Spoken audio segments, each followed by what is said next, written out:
ওম শান্তি। Good morning.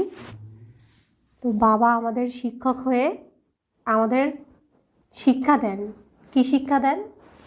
আচরণ পরিবর্তনের, সংস্কার পরিবর্তনের, আসরিক ক্যারেক্টার থেকে দৈবিক ক্যারেক্টার আমাদের ধারণ করান, রেজিস্টার করান। তো বাবা আজকে আবার আমাদেরকে নতুন করে সাজাচ্ছেন। শুরু করছি বাবার মধুর মহাবাক্য। আজ 22শে জানুয়ারি 2026, প্রাতমূল্যী ওম শান্তি। বাপ দাদা মধুবন। বাপ দাদা বলছেন, মিঠে মিঠে বাচ্চে, পড়াশোনা আর দৈবিক ক্যারেক্টারের রেজিস্টার রাখো। রোজ চেক করো, আমার দ্বারা কোনো ভুল হয়নি তো। আজকের মূল্যের প্রশ্ন, বাচ্চারা তোমরা কোন পুরুষার্থের দ্বারা রাজত্বের তিলক প্রাপ্ত করতে পারো? উত্তর, প্রথমত সদা আজ্ঞাকারী হওয়ার পুরুষার্থ করো। এই সঙ্গম যুগে আদেশ পালনের ফরমানদার, আদেশ পালনের ফরমানদার হওয়ার টিকা দাও কপালে। অর্থাৎ বাবা যা বলবেন, হ্যাঁ জি বাবা আমরা করে দেখাবো, এই টিকা প্রথমে কপালে দাও, তাহলে রাজত্বের তিলক প্রাপ্ত করবে। যারা আজ্ঞাকারী নয় তারা রাজত্বের তিলক প্রাপ্ত করতে পারে না। দ্বিতীয়ত, কোনো অসুস্থতা সার্জেনের কাছে লুকিও না। যদি লুকাও তাহলে পদ কম হয়ে যাবে। তোমরা বাবার মতো প্রেমের সাগর হও, তাহলে রাজত্বের তিলক প্রাপ্ত করবে। তো সারাদিন আমরা রাবণের দুনিয়াতেই কর্ম করি, আমরা পুরুষার্থ করছি, প্রচেষ্টা করছি ওই দুনিয়ার সমস্ত সংস্কার ভুলতে, কিন্তু থাকি তার মধ্যে। ভুল ত্রুটি তো আমাদের হবেই। ভুল ত্রুটি করলে বাবার কাছে সব সত্যি সত্যি জানাতে হবে, চিঠির মাধ্যমে হোক, বাবা আবার সামনে এসে বলে হোক। তো রাতে ঘুমানোর সময় সারাদিনের সমস্ত হিসেব বাবাকে দিয়ে ঘুমাতে হবে। তো তিলকধারী যারা রাজা হবে, রাজ তিলক পড়বে, তারা সব সময় প্রত্যেক হিসেব বাবাকে দেবে। তো এই আচরণ, এই গুণ তাদের মধ্যে থাকবে। তো যদি আমাদের সারাদিনের হিসাব বাবাকে না দিয়ে থাকি, আজ থেকে সেই হিসেব দেওয়া শুরু করতে হবে, তবে বাবা আমাদেরকে তিলক পরিয়ে দেবেন। বাবা 2 মাস টাইম দিয়েছেন না, এই 2 মাসের মধ্যে এই সংস্কার আমাদের মধ্যে রাখতে হবে। তো তার জন্য কি হবে, বাবা যা বলছেন প্রত্যেক দিন সেই আজ্ঞা পালন করতে হবে। সারাদিন আমরা যা করছি সেই হিসেবেও রাতে ঘুমানোর সময় বাবাকে দিয়ে ঘুমাতে হবে। সত্যি সত্যি বলতে হবে বাবার কাছে, স্বীকার করতে হবে সব। ওম শান্তি। আত্মাদের পিতা তাঁর আত্মারূপী বাচ্চাদের বোঝাচ্ছেন পড়াশোনা অর্থাৎ বোধোদয়। বাচ্চারা তোমরা বুঝতে পারো যে এই পড়াশোনা খুবই সহজ এবং অনেক উচ্চ, আর এই পড়া অনেক উচ্চ পদ প্রাপ্ত করায়। তো যত উচ্চ পড়াশোনা তত পোস্ট পজিশন। তো এই পড়াশোনা সব থেকে উচ্চ, কারণ এখানে মাস্টারমশাই কে? স্বয়ং ভগবান। তো স্বয়ং ভগবান আমাদের শিক্ষক, তাহলে তার পড়াশোনা কত উচ্চ, আর এই পড়াশোনার করে আমরা পদও পাবো কত উচ্চ। বাচ্চারা এ কেবল তোমরাই জানো যে আমরা এই পড়া বিশ্বের মালিক হওয়ার জন্য পড়ছি। আর কেউ জানে? আমরাই শুধু জানি যে এখানে কিসের টানে আমরা আসি, কিসের লোভে আসি, কিসের লাভের জন্য আসি। তাই যারা এই পাঠ গ্রহণ করে তাদের অনেক খুশি হওয়া উচিত যে প্রত্যেক দিন অমৃতবেলায় সকাল সকাল আমরা ভগবানের কাছে পড়তে চাই, তাও আবার ইউনিভার্সিটিতে, যেখানে শিক্ষক হলেন স্বয়ং ভগবান। তো কত খুশি হওয়া উচিত যে ভগবান আমাদেরকে পড়ান, ভগবান বাবা আমাদের লালন পালন করছেন, ভগবান বাবা আমাদেরকে সমস্ত পথ দেখাচ্ছেন, কাউকে জিজ্ঞেস করতে হচ্ছে না যে কি করব। এটা কি করব, ওটা কি করব, সব এখন বাবা আমাদের দেখিয়ে দেন। তো কত খুশি হওয়া উচিত। আগে কি করতাম, একটু কিছু হলেই এর কাছে ওর কাছে গিয়ে আলোচনা করতাম। তো বেশিরভাগ সবাই, দু একজন ছাড়া বাকি সবাই আরও খারাপের পরামর্শই দিতেন। দু একজন শুভাকাঙ্ক্ষী তারা ভালো পরামর্শ দিতেন, কিন্তু এখন কাউকে কিচ্ছু বলতে হয় না। বাবা আগেই পথ দেখিয়ে দেন, নিজেই সব ব্যবস্থা করেই দেন। তাহলে কত খুশি হওয়া উচিত। তো বাবা বলছেন, কত উঁচু পড়া, এ হলো সেই গীতার এপিসোড। সঙ্গম যুগও আছে। বাচ্চারা, তোমরা এখন জাগ্রত, বাকি সবাই ঘুমিয়ে আছে। এখন গায়নও আছে যে মায়ার নিদ্রায় ঘুমিয়ে আছে, বাবা এসে তোমাদের জাগিয়েছেন। সত্যি সত্যি জেগেছি না আমরা? আর সবাই ঘুমাচ্ছে, কারণ নিজের চোখ দিয়ে দেখছেও না, নিজে কে তা জানেও না। ভূতগুলো তাদেরকে পরিচালনা করছে। কাম, ক্রোধ, লোভ, মোহ, অহংকার, ঈর্ষা, হিংসা, নিন্দা, অপমান, রোগ, শোক, অভাব, অনটন, ঋণ, এই ভূতগুলো সবাইকে পরিচালনা করছে। আর আমরা এই ভূতের শিকল থেকে ছিন্ন হয়ে বাবার কাছে চলে এসেছি, ছুটে ছুটে চলে এসেছি বাবা করে, বাবা বাবা ডাকতে ডাকতে। তো বাবা আমাদেরকে জাগিয়েছেন, তিনি এসে খুঁজেছেন, তিনি আমাদের চোখে আলো ফেলেছেন, তবে আমরা চোখ মেলে দেখতে পেয়েছি। তিনি কেবল একটি কথাই বোঝান, মিষ্টি বাচ্চারা, তোমরা স্মরণের যাত্রার বলে সম্পূর্ণ বিশ্বের উপর রাজত্ব করো, যেমন তোমরা পূর্বকল্পে করেছিলে। বাবাই এই স্মৃতি মনে করিয়ে দেন। বাচ্চারাও মনে করে যে আমাদের স্মৃতি ফিরে এসেছে। কল্পে কল্পে আমরা এই যোগ বলের দ্বারা বিশ্বের মালিক হই এবং সেই সঙ্গে দৈবী গুণও ধারণ করেছি। তো বিশ্বের মালিক কিসের দ্বারা হব? যোগ বলের দ্বারা। আর দৈবী গুণ ধারণ করছি কিসের দ্বারা? এই মুরলির দ্বারা, এই জ্ঞানের দ্বারা। তো বাবা বলছেন, যোগের উপরেই সম্পূর্ণ মনোযোগ দিতে হবে। বাচ্চারা, এই যোগ বলের দ্বারা তোমাদের মধ্যে স্বাভাবিকভাবেই দৈবী গুণ এসে যায়। বরাবর এ হলো মানুষ থেকে দেবতা হওয়ার পরীক্ষা। তোমরা এখানে যোগ বলের দ্বারা মানুষ থেকে দেবতা হতে এসেছো। তোমরা এও জানো যে আমাদের যোগ বলের দ্বারাই সম্পূর্ণ বিশ্বকে পবিত্র হতে হবে। তো সম্পূর্ণ বিশ্বকে আসুরিক এই কালো অন্ধকার থেকে সুন্দর প্রকাশময় করবে কারা? আমরাই করব। প্রত্যেকের দায়িত্ব। ভগবান চাইলে 1 সেকেন্ডে সব করতে পারেন, কিন্তু বাচ্চাদের রাজত্ব দেবেন, রাজ সিংহাসন দেবেন। তো সব বাচ্চা তো আর রাজ সিংহাসনে বসবে না। তো দুনিয়া যাতে দোষ না দেয়, সেই জন্য প্রত্যেকে প্রত্যেকের যোগ্যতায় সিংহাসনে বসবে। তাই তিনি বাচ্চাদের দিয়ে এই শ্রেষ্ঠ কর্ম করাচ্ছেন। আর আমাদের তা করতে হবে যদি সত্যি সত্যি শ্রীকৃষ্ণকে ভালোবাসি, কারণ শ্রীকৃষ্ণ রাজ্যেই আমরা যাব, তাই না? তাহলে শ্রীকৃষ্ণের সমান সমস্ত গুণ ধারণ করে যোগ্যতার সাথে মাথা উঁচু করে ঘরে ফিরে আমরা আবার সেই সিংহাসনে বসার জন্য আসব। আর হবে কিসের দ্বারা? যোগ বলের দ্বারা। তো বাবা বলছেন যে তোমরা জানো আমাদের যোগ বলের দ্বারাই সম্পূর্ণ বিশ্বকে পবিত্র হতে হবে। আগে পবিত্র ছিল, এখন অপবিত্র হয়ে গেছে। বাচ্চারা, এই সম্পূর্ণ চক্রের রহস্য তোমরাই বুঝেছ, আর এ তোমাদের মনের মধ্যেও আছে। যদিও কেউ নতুন আসে, তাও একথা বোঝানোর জন্য খুবই সহজ। তোমরা দেবতা রূপে পূজ্য ছিলে, তারপর পূজারী তমপ্রধান হয়েছ।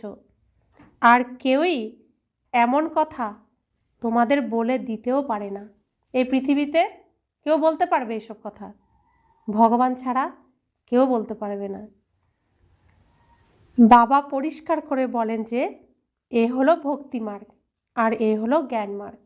আমরা পার করে এসেছি তো ভক্তি মার্গ, এখন এসেছি ভোরবেলায়। তো দিন হলো জ্ঞান, ভোরে এসেছি, দিনে আমরা যাব। যার মধ্যে এই জ্ঞান আসবে তারাই দিনে যাবে, যাদের মধ্যে এই জ্ঞান আসবে না তারা দিনে যেতেও পারবে না। অর্থাৎ ভক্তির পরেই যে সত্যযুগ ত্রেতা যুগে আসবে, আসতে পারবে না। এই ভোরবেলা জাগতে হবে, পরিষ্কার পরিচ্ছন্ন হতে হবে, এই জ্ঞান সম্পূর্ণ বুঝতে হবে, তবেই সে যেতে পারবে।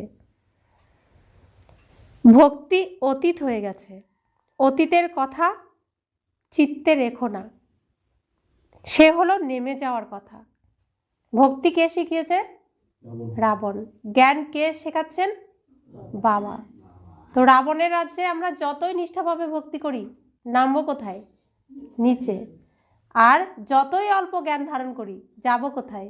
উপরে, তাই না? বাবা এখন উপরে ওঠার কথা শোনাচ্ছেন। বাচ্চারাও জানে যে আমাদের অবশ্যই দৈবিক গুণ ধারণ করতে হবে। রোজ চার্ট লেখা উচিত যে আমরা কত সময় স্মরণে থাকি, আমাদের দ্বারা কি কি ভুল হয়ে গেছে। ভুলের জন্য ভারী চোটও লাগে। ওই পড়াতেও চরিত্র দেখা হয়, লৌকিক পড়াতেও ক্যারেক্টার দেখা হয়, চরিত্র দেখা হয়। বাবা তো তোমাদের কল্যাণের জন্যই বলেন। বাবা যা বলেন তা আমরা মানলে আমাদের কি হবে? কল্যাণ হবে। তো বাবা বলছেন ওখানেও রেজিস্টার রাখা হয় পড়া আর চরিত্রের। এখানেও বাচ্চাদের দৈবিক চরিত্র তৈরি করতে হবে, ভুল যাতে না হয় সেই সাবধানতা অবলম্বন করতে হবে। আমার দ্বারা কোনো ভুল হয়নি তো, এর জন্য কাছারিও করা হয়। আর কোনো স্কুল ইত্যাদিতে কাছারি হয় না। তোমাদের নিজের মনকে জিজ্ঞাসা করতে হবে। বাবা বুঝিয়েছেন যে মায়ার কারণে কিছু না কিছু অবজ্ঞা হতেই থাকে। শুরুতে কাছারি হতো, কাছারি অর্থাৎ রাতে সমস্ত হিসেব নিকেশ দিয়ে ঘুমাতে যেতে হতো। তো ব্রহ্মা বাবার যজ্ঞে এই নিয়ম ছিল শুরুতে। আর হিস্ট্রি হলে ক্লাস করাতো না রাতে, ক্লাসের পরে সমস্ত যার যার মধ্যে যা আছে বাবাকে বলে তারপর ঘুমাতে যেত। তো বাবা বলছেন বাচ্চারা সত্যি কথা বলতো। বাবা বোঝাতে থাকেন, তোমরা যদি সত্য কথা না বলো তাহলে ওই ভুল বৃদ্ধি পেতে থাকবে, উল্টো কাজ আর ভুলের দণ্ড পেতে হয়। ভুল স্বীকার না করলে আজ্ঞা পালনকারী না হওয়ার টিকা লেগে যায়, তখন রাজত্বের তিলক পাওয়া যায় না। আজ্ঞা পালন না করলে, অবিশ্বাসী হয়ে গেলে রাজত্ব পেতে পারবে না। সার্জেন ভিন্ন ভিন্ন প্রকারে বুঝিয়ে বলেন। সার্জেনের কাছে যদি অসুস্থতা লুকিয়ে যাও তাহলে পথ কম হয়ে যাবে। সার্জেনকে বলে দিলে মার তো খেতে হয় না, তাই না? সত্যি সত্যি বলে দিলে কি ক্ষমা করে দেয়, আর না বললে তো ধর্মরাজপুরীতে তো সাজা খেতে হবে। বাবা কেবল বলেন সাবধান, এরপর যদি এমন ভুল করো তাহলে ক্ষতি হয়ে যাবে, তখন পথ কম হয়ে যাবে। ওখানে তো স্বাভাবিকভাবে দৈবী চলন থাকবে, এখানে পুরুষার্থ করতে হয়। প্রতি মুহূর্তে তোমরা ফেল করে যেও না। প্রথমবার ভুল করেছো, বাবাকে বলে দিয়েছো, ঠিক আছে। দ্বিতীয়বার ভুল করলে অর্ধেক মাপ, আর তৃতীয়বার ভুল করলে কি হবে? শাস্তি পেতে হবে। তাই বাবা বলছেন প্রথমবার ভুল করেছো, দ্বিতীয়বার যেন এই ভুল আর না হয়।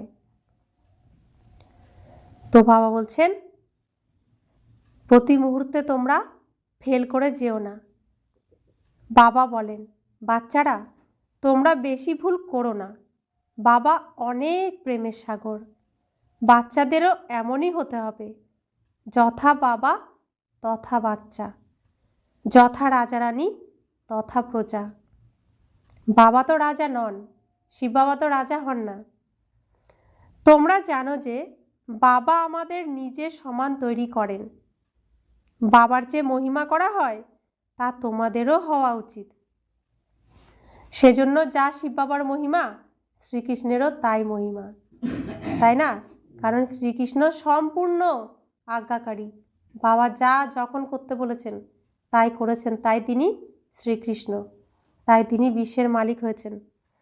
তো বাবা বলছেন, বাবার যে মহিমা সেই মহিমা তোমাদেরও হওয়া উচিত। তোমাদের বাবার সমান হতে হবে। মায়া খুবই প্রবল, তোমাদের রেজিস্টার রাখতেই দেয় না। তোমরা তো মায়ার ফাঁদে সম্পূর্ণ আটকে আছো। মায়ার জেল থেকে তোমরা মুক্ত হতে পারো না। তোমরা সত্য কথা বলো না। বাবা তাই বলেন যে তোমরা সঠিকভাবে স্মরণের চাট রাখো। ভোরে উঠে বাবাকে স্মরণ করো, বাবারই মহিমা করো। বাবা, তুমি আমাদেরকে বিশ্বের মালিক বানিয়ে থাকো, তো আমরা তোমার মহিমা করব।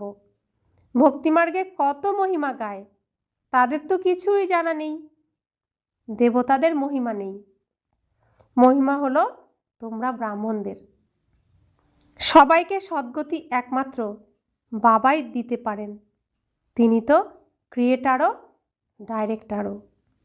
সার্ভিসও করেন আর বাচ্চাদেরকে বোঝান, প্র্যাকটিক্যালে বলেন। তিনি সামনে থেকে বাচ্চাদেরকে প্র্যাকটিক্যালে উপস্থিত থেকে বলছেন। তো সব থেকে কোন জন্মটা শ্রেষ্ঠ? এই পৃথিবীতে কোন চরিত্রটা সব থেকে শ্রেষ্ঠ? এই ব্রাহ্মণ জন্মটা। এই জন্মটা একবারই পাওয়া যায়, আর এই জন্ম সবাই পায় না। এখানে বারে বারে আসা যায় না, একবারই আসা যায়। তো আমাদের এই জন্মটাই শ্রেষ্ঠ জন্ম, কারণ অজ্ঞান ছিলাম না। এখানেই তো আমরা আসল জন্ম নিয়েছি, আর এই জন্মের দ্বারাই আমরা স্টেজে অভিনয় করব না, শ্রেষ্ঠ অভিনয়। তো আসল জন্ম কোনটা? এটাই আসল জন্ম, যেখানে এই শরীরে থেকে ভগবানের সাথে স্টেজে থাকতে পাচ্ছি। ভগবানও অভিনয় করছেন, আমরাও অভিনয় করছি। এই সময় আমরা সদর্শন চক্র পেয়েছি। দেবতা অবস্থায় সদর্শন চক্র থাকবে না। এই সময় আমরা সৃষ্টির সম্পূর্ণ জ্ঞানকে জানি, দেবতা অবস্থায় জানবো না, আর কোনো সময় জানবো না। শুধুমাত্র এই সময় বাবার কাছে যেই জ্ঞান আছে, আমাদের কাছেও সেই জ্ঞান আছে। ভগবানের মধ্যে যেই জ্ঞান আছে, আমাদের মধ্যেও সেই জ্ঞান আছে। তো প্র্যাকটিক্যালে ভগবানের সঙ্গে ওঠা বসা, খাওয়া, ঘুমানো, স্নান করা, প্রত্যেকটি কর্ম ভগবানের সাথে আমাদের এখন হচ্ছে। তাহলে অন্যদের থেকে আচরণ আমাদের আলাদা হওয়া উচিত কি উচিত নয়? ভগবানের সাথে চলছি, তাহলে চালচলন কেমন হওয়া উচিত, তাই না? এখন যদি আমার সাথে প্রধানমন্ত্রী থাকতেন, আমার চলন কেমন হতো? এই গ্রামের আর কারোর সঙ্গে মিলতো সেই চলন, আচরণ, সময় কাটানো, সবটাই কি পরিবর্তন হতো? তো তাহলে চলছি কার সাথে? ভগবানের সাথে। তো বাবা বলছেন, তারা তো কেবল ভগবানুবাদ শুনতে থাকে শাস্ত্র থেকে। গীতা পাঠ করতে আসে, তো তার থেকে কি প্রাপ্ত করে? কতখানি ভালোবেসে বসে পড়তে থাকে, ভক্তি করে, বোঝে না যে এর থেকে কি প্রাপ্তি হবে। এটা তারা জানে না যে আমরা সিঁড়ি দিয়ে নিচেই নেমে আসছি। আমরা শাস্ত্র পড়ছি, পুজো অর্চনা করছি, রাবণ আমাদের দেখাচ্ছে এটাই সঠিক, এটা করো, এতেই তোমাদের কল্যাণ।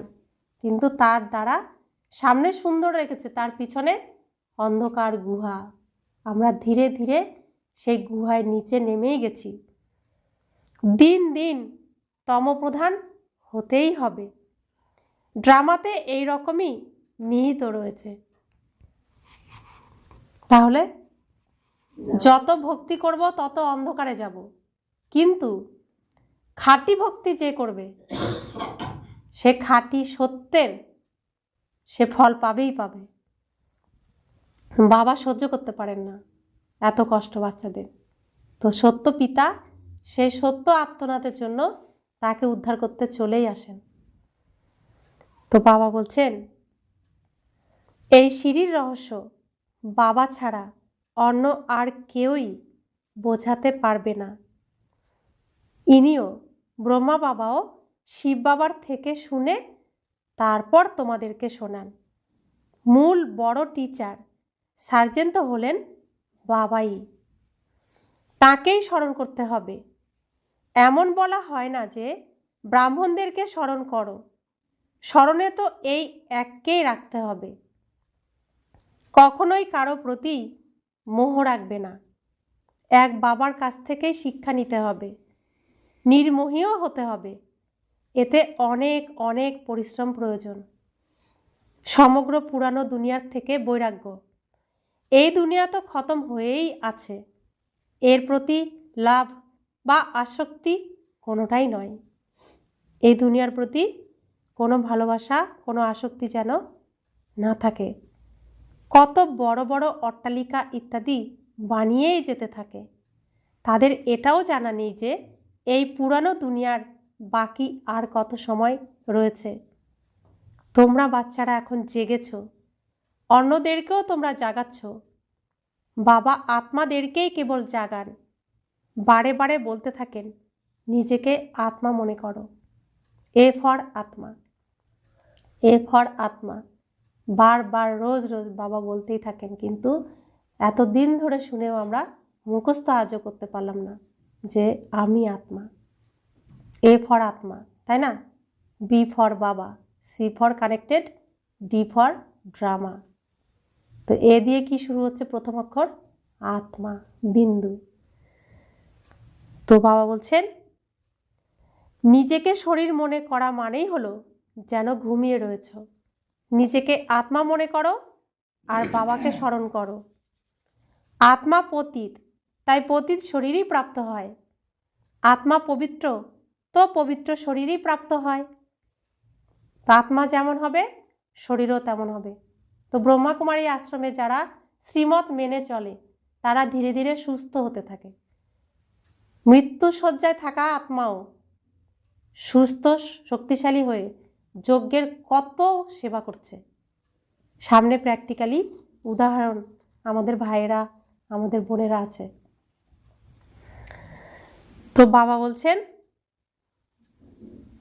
নিজেকে শরীর মনে করলে আবার ঘুমিয়ে পড়বে, নিজেকে আত্মা মনে করলে সবসময় সজাগ থাকবে। তো এই প্র্যাকটিস আমাদের করে যেতে হবে সবসময়। বাবা বোঝান তোমরাও এই দেবী দেবতা কুলের ছিলে, দেবী দেবতা ঘরানার ছিলে, পুনরায় তোমরাই হয়ে যাবে। কতখানি সহজ। এখন বেহদের বাবাকে, অসীম জগতের বাবাকে আমরা স্মরণ করব না কেন?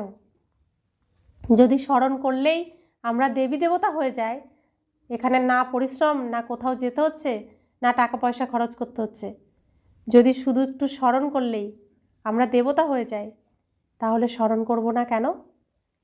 শিব বাবাকে স্মরণ করলে যদি শ্রীকৃষ্ণের সাথে আমি সবসময় থাকতে পারি, তাহলে শিব বাবাকে স্মরণ করব না কেন? সকালে উঠেও বাবাকে স্মরণ করো। বাবা তোমার কতখানি চমৎকারিত্ব, তুমি আমাদেরকে কতখানি উচ্চ দেবী দেবতা বানিয়ে তারপর নিজে নির্বাণ ধামে গিয়ে বসে যাও। এতখানি উচ্চ তো আর কেউই বানাতে পারে না। বাবা তুমি কত সহজ করে আমাদেরকে বলে থাকো। বাবা বলেন যতক্ষণ টাইম পাবে কাজকর্ম করতে করতেও বাবাকে স্মরণ করতে পারো। স্মরণই তোমাদের তরিকে পারে লাগাবে, অর্থাৎ কলিযুগ থেকে ওই পারে শিবালয়ে নিয়ে যাবে। শিবালয়কেও স্মরণ করতে হবে, সত্যযুগকেও স্মরণ করতে হবে। শিব বাবার স্থাপন করা স্বর্গ, তাই দুটোরই স্মরণ আসে। শিব বাবাকে স্মরণ করলে আমরা স্বর্গের মালিক হব।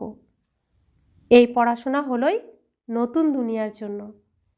বাবাও নতুন দুনিয়া স্থাপন করার জন্যই আসেন। অবশ্যই বাবা এসে কোনো কর্তব্য তো নিশ্চয়ই করবেন, তাই না? তোমরা তো দেখছো আমি আমার ভূমিকা পালন করছি ড্রামা প্ল্যান অনুযায়ী। তো শিব বাবা এসে তিনি অভিনয় করছেন, আমরা প্র্যাকটিক্যালি সামনের থেকে দেখছি। ড্রামা প্ল্যান অনুযায়ী তিনি এই পার্টে আসেন। বাচ্চারা তোমাদেরকে আমি 5000 বছর পূর্বের স্মরণের যাত্রা করাই, আর আদি মধ্য অন্তের রহস্য তোমাদেরকে বলে থাকি। তোমরা জানো যে প্রতি 5000 বছর পরে বাবা আমাদের সম্মুখে আসেন। আত্মাই বলে, শরীর বলবে না। আত্মাই তো বলে, শরীর কি বলে? আত্মা শরীর থেকে বেরিয়ে গেলে আর বলবে? বলবে না, বলে কে? আত্মাই। বাবা বাচ্চাদেরকে শিক্ষা প্রদান করেন, আত্মাকেই পিওর বানাতে হবে। তো শিব বাবা কি আত্মা? তো আত্মাই বলেন,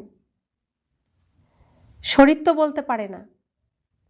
তো আত্মা এসে আমাদেরকে শিক্ষা প্রদান করেন, আত্মাকেই পিওর বানাতে হবে। আত্মা পিওর হলে শরীর অটোমেটিক পিওর হয়ে যাবে। আত্মাকে একবারই পিওর হতে হয়, তো বারবার তো পিওর হতে বলছে না, এই একবার, কারণ ওখানে নাটক শেষ হয়ে গেছে। বাবা বলছেন যদি তুমি এখানে পুরোটা শেষ করতে নাও পারো, আমি তোমারটা শেষ করে দেব, আর ওই নাটকের মধ্যে আর থাকতে হবে না, রিটায়ার করো, এখন চলে এসো, যা হয়েছে হয়েছে, এখন আমার কাছে চলে এসো, আমি বাকিটা শেষ করে দিচ্ছি। তো বাবা বলছেন এখন তোমরা যে মেকআপ করেছিলে মেকআপটা তাড়াতাড়ি তুলতে থাকো। তো আমরা লাস্টে কি মেকআপ করেছি? আসুরিক মেকআপ করেছি, আসুরিক অভিনয় করেছি, আর দুঃখের কান্নাকাটির অভিনয় করেছি। তো সম্পূর্ণ আমাদের আত্মার চেহারায় একদম কালো হয়ে গেছে। তাই বাবা বলছেন এখন পরিষ্কার হয়ে যাও, একদম শ্যামবর্ণের হয়ে গেছো, এখন গোড় বর্ণের হয়ে যাও, পিওর হয়ে যাও। বাবা বলেন আমি তোমাদেরকে অনেক অনেকবার পড়িয়েছি, তবুও আবারও পড়াবো, এরকম কোনো সন্ন্যাসীই বলতে পারে না। বাবাই বলেন বাচ্চারা, আমি ড্রামার প্ল্যান অনুসারেই তোমাদেরকে পড়াবো। কল্পপূর্বে যেমন তোমাদেরকে পড়িয়ে রাজধানী স্থাপন করেছিলাম, তো তেমনভাবেই তিনি আবারও আমাদেরকে পড়াচ্ছেন। এ কতখানি আশ্চর্যজনক কথা বাবা বুঝিয়ে থাকেন। শ্রীমত কতখানি শ্রেষ্ঠ, শ্রীমতের দ্বারাই আমরা বিশ্বের মালিক হই। অনেক অনেক বড় উঁচু লক্ষ্য প্রাপ্তি। কেউ অনেক বড় লটারি পেয়ে গেলে তার মাথা খারাপ হয়ে যায়, কেউ কেউ চলতে চলতে নিরাশ হয়ে যায়। আমার দ্বারা মনে হয় পড়াশোনা হবে না, আমি কিভাবে বিশ্বের রাজত্ব পাব? বাচ্চারা, তোমাদের অনেক খুশি হওয়া উচিত। বাবা বলছেন অতীন্দ্রিয় সুখ এবং খুশির বিষয়ে জানার জন্য আমার বাচ্চাদেরকে জিজ্ঞেস করো। তো ভগবানের থেকে যে সুখ শান্তি আমরা প্রাপ্ত করি, এটা কি শরীরের দ্বারা প্রাপ্ত করছি? ইন্দ্রিয়ের ঊর্ধ্বে উঠে কে প্রাপ্ত করছে? আত্মা। কোনো ইন্দ্রিয়ের প্রয়োজন হচ্ছে না এই সুখ পেতে। একেই বলছে অতৃন্দ্রিয় সুখ, ইন্দ্রিয়ের ঊর্ধ্বে উঠে সুখ। আর এই সুখ বিনাশ হয় না, এই শান্তি বিনাশ হয় না, বাড়তেই থাকে। তো আগে বুঝতাম না, ভাবতাম অতীন্দ্রিয় সুখ কথাটাই আকর্ষণ করতো, কিন্তু এটাকে কী জিনিস এটা বুঝতে পারতাম না। তো বাবা বলছেন যদি এই অতীন্দ্রিয় সুখের সম্পর্কে তোমরা জানতে চাও, তাহলে আমার বাচ্চাদেরকে জিজ্ঞেস করো। কোন বাচ্চাদেরকে? আমাদেরকে। তোমরা সবাইকে খুশির খবর শোনাচ্ছ, তোমরাই বিশ্বের মালিক ছিলে, তারপর 84 বার জন্ম নেওয়ার পর গোলাম হয়ে গেছো। গান করে আমি তোমার গোলাম। ওরা ভাবে নিজেকে নিজ বলা কিংবা নিচু হয়ে চলা ভালো। তা আমরা তো তাই শিখেছি, নমস্কার করো, যত মাথা নত করবে তত ভালো, আশীর্বাদ পাবো। বাবা বলছেন আমার বাচ্চাদের কি করেছে রাবণ, কি না কি করে ফেলেছে। তো বাবা বলছেন দেখো দেখো তো বাবা কত মহান, কিন্তু তাকে কেউই জানে না, কেবল তোমরাই তাকে জেনেছ। কিভাবে বাবা স্বয়ং এসে সবাইকে বাচ্চা বাচ্চা বলে সম্বোধন করছেন, কারা জেনেছে এটা? আমরা কোটিতে কেউ কেউ, আমরা সবাই তো জানছে না না। তো বাবা বলছেন এটাই হলো আত্মার এবং পরমাত্মার মিলন। আমরা তার কাছ থেকে স্বর্গের রাজত্ব পেয়ে যাই। বাকি ওই রকম গঙ্গা স্নান ইত্যাদি করলে স্বর্গের রাজত্ব পাওয়া যায় না। গঙ্গা স্নান তো অনেকবার করেছি, এমনিতে তো সমুদ্র থেকেই জল পাওয়া যায়। তবে কিভাবে এরকম বৃষ্টি হয় সেটাকে তো প্রাকৃতিক ঘটনা বলতে হবে। তো বাবা বলছেন দেখুন, ভূগোলও পড়িয়ে দিচ্ছে যে গঙ্গা স্নান তো তোমরা করো, তার দ্বারা তো কিছুই হয় না। গঙ্গার জলটা কোথা থেকে আসে? সমুদ্র থেকে আসে। সমুদ্রের জল সূর্যের তাপে বাষ্পীভূত হয়, সেই জল পাহাড়ে তো মেঘ হয়ে যায়, মেঘ হয়ে যাওয়ার পরে পাহাড়ে গিয়ে ধাক্কা লাগে, তো পাহাড় থেকে বৃষ্টির জল অর্থাৎ ঝর্ণার জল হয়ে আবার নদী হয়ে বয়ে সেই সাগরেই মিলিত হচ্ছে। এখন এবার ভাবুন, দীঘা বা সমুদ্রের কিনারে সব ঘুরতে যাওয়ার জায়গা, আর সেখানে সব অপবিত্র করার মতোই সবাই যায়। সাগরের জলে শুধু অপবিত্র ভাবনাই মিলছে, সেই জল আবার নদী হয়ে বয়ে আসছে। সেই জল কিভাবে পবিত্র বানাবে? কিভাবে বানাবে? তো বাবা বলছেন যে এখন বুদ্ধি দিয়ে বিচার করো তোমরা। গঙ্গা স্নান তো অনেক করেছো, গঙ্গা স্নান তো করে কিছুই পাওয়া যায় না, স্বর্গের রাজত্ব পাওয়া যায় না, কারণ গঙ্গার জল সমুদ্র থেকেই পাওয়া যায়। তো বাবা বলছেন এই যে কিভাবে বৃষ্টি হয়, ভূগোল আমরা পড়েছি, তো ভূগোল আজকে বাবা আবার আজকে পড়িয়ে দিচ্ছেন, জলচক্র পড়িয়ে দিচ্ছেন কিভাবে বৃষ্টি হয়। তো সেই ঘটনা তো আমরা জানি, আর সেটাকে তো প্রাকৃতিক ঘটনা বলতে হবে। বাবা এখন তোমাদেরকে সব কিছুই বোঝাচ্ছেন, আত্মাই ধারণ করছে, শরীর নয়। তোমরাও অনুভব করছো যে বরাবরের মতো বাবা আমাদেরকে কি থেকে কি বানিয়ে দিয়েছেন। বাবা বলছেন, বাচ্চারা নিজের উপর দয়া করো, কোনো কিছুকে অবজ্ঞা করো না, দেহের অভিমান রেখো না, অহেতুক নিজের পদমর্যাদা কমে যাবে। টিচার তো অবশ্যই বোঝাবেন। তোমরা জানো যে বাবা হলেন অসীম জগতের শিক্ষক। দুনিয়ায় তো অনেক রকমের ভাষা আছে, কোনো কিছু ছাপানো হলে সব ভাষাতেই ছাপানো উচিত। কোনো বই ছাপানো হলে সবাইকে একটা করে কপি দিতে হবে, লাইব্রেরিতেও একটা কপি পাঠিয়ে দিতে হবে। কোনো খরচের ব্যাপার নেই, বাবার ভাণ্ডার ভরপুর হয়ে যাবে। তো তোমরা এই দায়িত্ব নাও, করো, এই সেবা করো, তো ভাণ্ডার তোমাদের ভরপুর হয়ে যাবে, কমবে না তোমাদের। তো বাবা বলছেন নিজের কাছে টাকা পয়সা রেখে কি করবে? ঘরে তো নিয়ে যেতে পারবে না। যদি কিছু ঘরে নিয়ে যাও তবে পরমাত্মার যজ্ঞ থেকে চুরি করা হবে। এটা খুব বড় ভুল। তো আমরা আছি কোথায়? শিব বাবার পরিবারে। আমরা 1 টাকা ধন যদি খরচও করি, কার ভাণ্ডার থেকে করছি? শিব বাবার থেকে। তো বাবা বলছেন এই ভাণ্ডারে যে অর্থ আছে সেই অর্থ দিয়ে তোমরা এই সেবা করো। তোমার ভাণ্ডার ভরার দায়িত্ব কে নিচ্ছেন? বাবা নিচ্ছেন। তো বাবা বলছেন তোমরা যদি নিজের ঘরে নিয়ে যাও, নিজের ভাবো, তাহলে তো পরমাত্মার ভাণ্ডার থেকে চুরি করা হয়ে গেল, পরমাত্মার যজ্ঞ থেকে চুরি করা হবে। আর এটা কি হবে? বড় ভুল হয়ে যাবে। কারোর যেন এরকম বুদ্ধিতেও না আসে। পরমাত্মার যজ্ঞ থেকে চুরি, এর থেকে বড় পাপী আর কেউ নেই। অর্থাৎ 1 টাকাও খরচ করলে কি করতে হবে? বাবা তোমার ভাণ্ডার থেকে এই কাজের জন্য হিসাব দিতে হবে, এই কাজের জন্য এই টাকাটা খরচ করছি, তোমার পরিবারের জন্য এটা নিতে হবে, তোমার পরিবারের জন্য ওটা করতে হবে, তোমার যজ্ঞের জন্য এই জন্য এই ধন নিচ্ছি, তো হিসেব দিতে হবে। আর যদি পরমাত্মাকে বাবাকে না জানিয়ে করি তাহলে কি হলো? চুরি হয়ে গেল। আর এর থেকে বড় পাপ আর কি হবে? অনেক দুর্গতি হয়ে যায়। বাবা বলছেন ড্রামাতে ওই রকম ভূমিকা রয়েছে, তোমরা রাজত্ব করবে আর ওরা তোমাদের দাসদাসী হবে।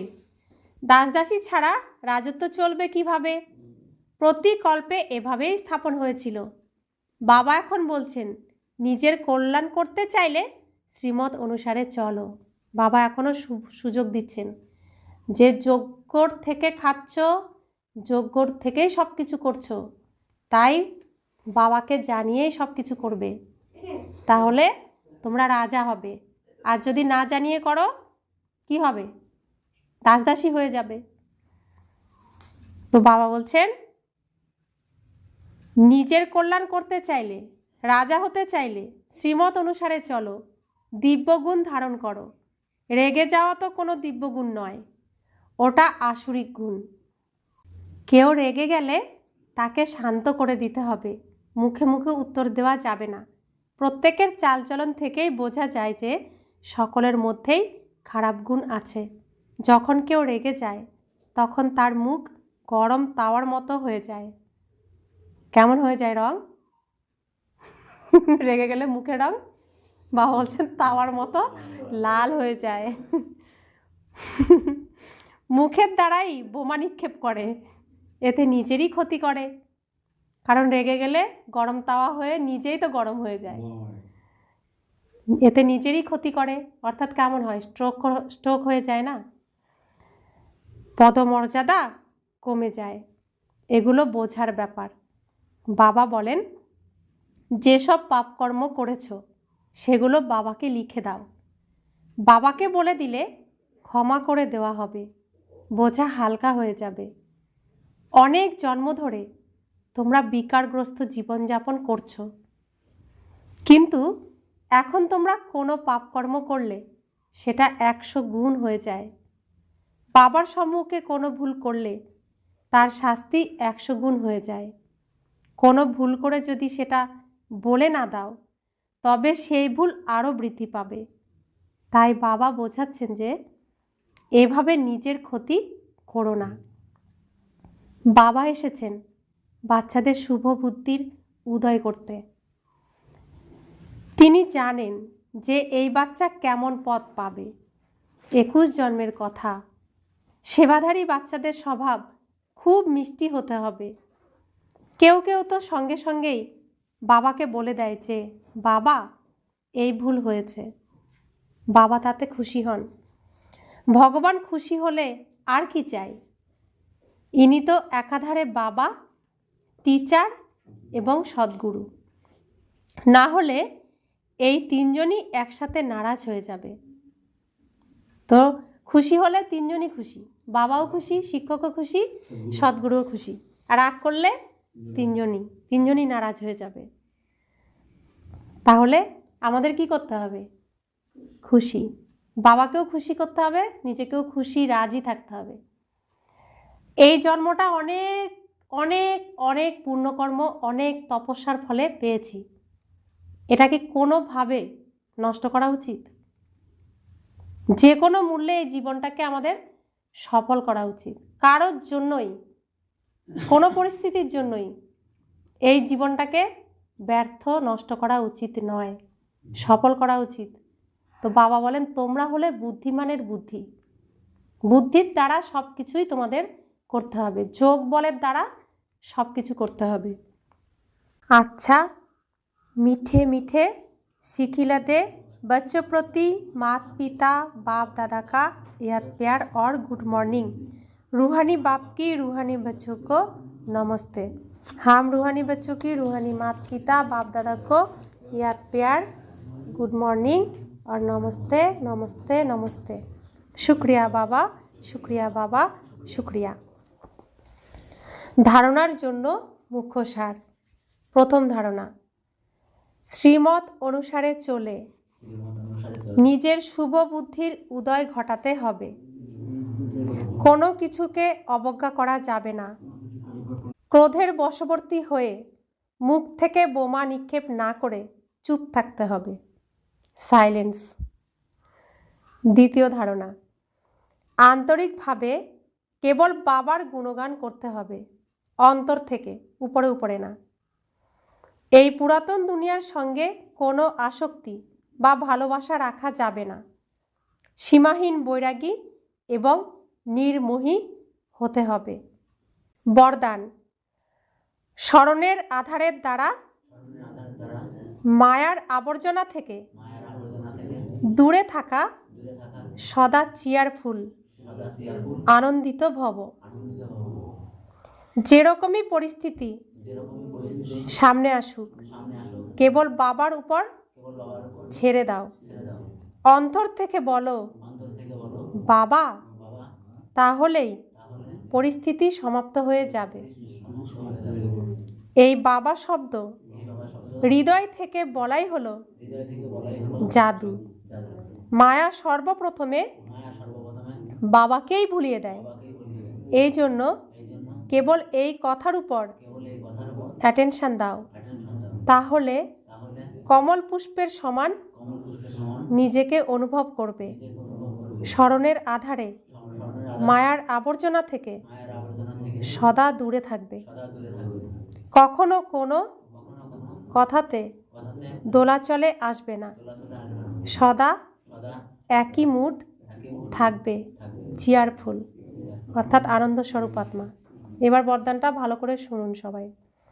স্মরণের আধারের দ্বারা মায়ার আবর্জনা থেকে দূরে থাকা, সদা চিয়ারফুল, আনন্দিত ভব।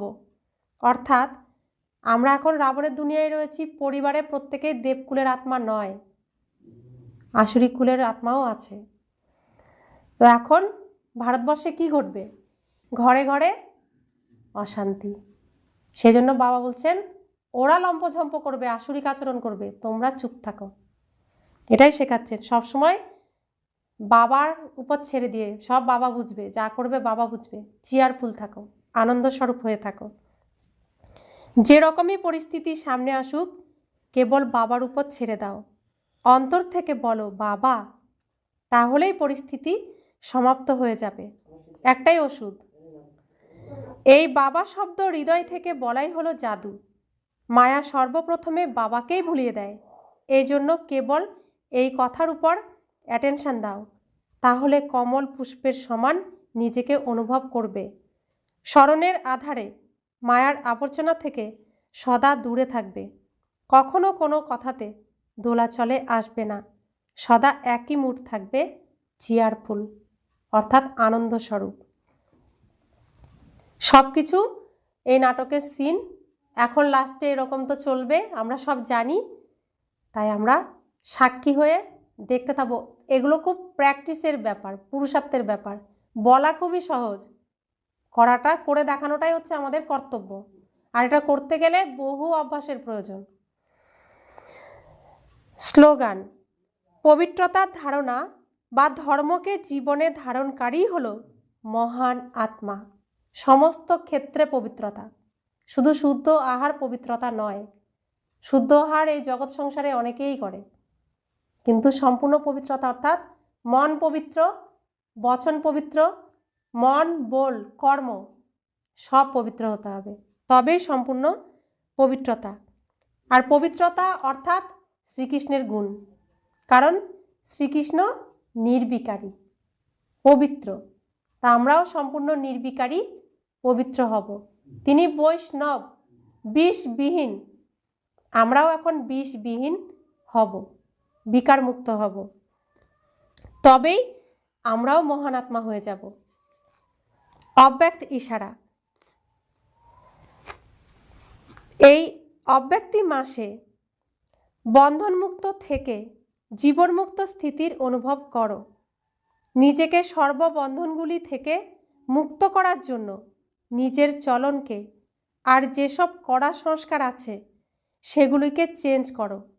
যারা বন্ধনে আবদ্ধ করে তারা নিজের কাজ করুক, আর তোমরা নিজের কাজ করো। তাদের কাজকে দেখে ঘাবড়ে যাবে না। যতটা তারা নিজের কাজ ফোর্স দিয়ে করছে, তোমরাও নিজেদের কাজ ফোর্স দিয়ে করো। তাদের গুণকে দেখো যে তারা কিভাবে নিজের কর্তব্য করছে, তোমরাও করো। নিজেকে বন্ধনমুক্ত থেকে মুক্ত করার যুক্তি রচনা করো। তো বাবা এখন সর্ববন্ধনমুক্ত, জীবনমুক্ত স্থিতির অনুভব করার বরদান দিচ্ছেন। এই মাসটা হলো সেই তপস্যার মাস। তাহলে এখন আমাদের কি কাজ করতে হবে? বাবা বলছেন তোমরা সেই কাজ করো, সেই কর্তব্য করো। কি করতে হবে? কি করতে হবে? কাজটা কি করতে হবে আমাদের? হ্যাঁ, দেখেছ? যোগ। এখন যোগ করতে হবে আমাদের। সারাক্ষণই যতটা সময় পাবো বাবার কাছে এসে যোগ করতে হবে, যোগে বসতে হবে। স্মরণের দ্বারাই সব কিছু হবে, যোগ বলের দ্বারাই হবে। বাবা বলছেন যোগ বল, তোমরা তোমাদের যোগ বাড়াও, স্মরণ বাড়াও। তো এটাই আমাদের এখন করতে হবে। ওম শান্তি।